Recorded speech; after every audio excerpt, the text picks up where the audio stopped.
అధికారికంగా ఎమ్మెల్యే కోటాకి సంబంధించి ఎమ్మెల్సీ ఎన్నికల నోటిఫికేషన్ అయితే తాజాగా విడుదలైపోయింది. ఈ నెల 10వ తేదీ వరకు నామినేషన్లకు దాఖలకు సంబంధించి సమయం ఉంది. అలాగే 11వ తేదీన నామినేషన్లని పరిశీలిస్తారు. 13వ తేదీన నామినేషన్ల ఉపసంహరణకు గడువు ఇచ్చారు. ఈ నెల 20వ తేదీన పోలింగ్ జరగబోతోంది. అదే రోజు సాయంత్రం కౌంటింగ్ కూడా నిర్వహిస్తారు. ప్రధానంగా జంగా కృష్ణమూర్తి, దువ్వారపు రామారావు, బీటీ నాయుడు, అశోక్ బాబు, యనమల రామకృష్ణుడి పదవీ కాలం ఈ నెల 29తో ముగియబోతోంది.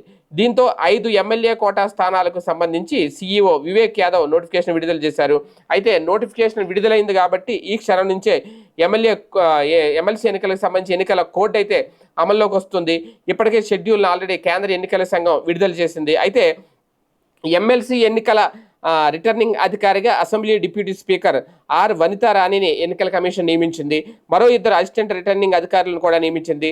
సోమవారం నుంచి 5 ఎమ్మెల్సీ స్థానాలకు నామినేషన్లు కూడా స్వీకరిస్తారు అని సీఈఓ వివేక్ యాదవ్ నోటిఫికేషన్లో చెప్పడం జరిగింది. ఇక ఇప్పటి వరకు ఆల్రెడీ టీచర్, గ్రాడ్యుయేట్ ఎమ్మెల్సీ హడావుడి ముగిసింది కాబట్టి ఇక అసెంబ్లీ కోటాలో, ఎమ్మెల్యే కోటాలో జరిగే ఎమ్మెల్సీ సంబంధించి ఇక నుంచి చర్చ. కాకపోతే ఈ 5 స్థానాలకి ఎవరిని ఎంపిక చేస్తుంది కూటమి ప్రభుత్వం అనేది ఇక్కడ చాలా కీలకం. ఆల్రెడీ నాగబాబు గారు ఫిక్స్ అయిపోయి ఉన్నారు కాబట్టి ఇక 4 స్థానాల విషయంలోనే ప్రధాన పోటీ ఉంటుంది. ఈ 4 స్థానాల్లో ఎవరిని నియమిస్తారు? ఎందుకంటే దీంట్లో ఎలాగా వైసీపీ అయితే ఎట్టి పరిస్థితిలో పార్టిసిపేట్ చేసే అవకాశం ఉండదు.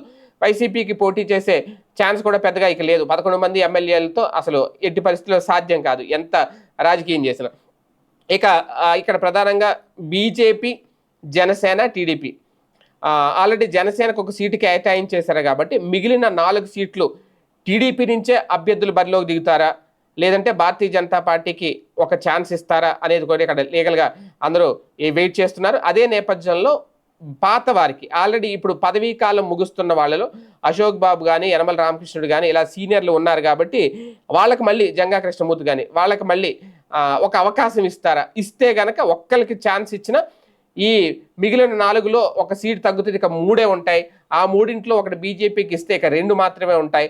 ఆ 2 ఖచ్చితంగా వర్మకు ఒక స్థానం అయితే కేటాయించాలి. వర్మకు స్థానం ఇస్తే కృష్ణా, గుంటూరు జిల్లాలో చాలామంది ఎదురు చూస్తున్నారు.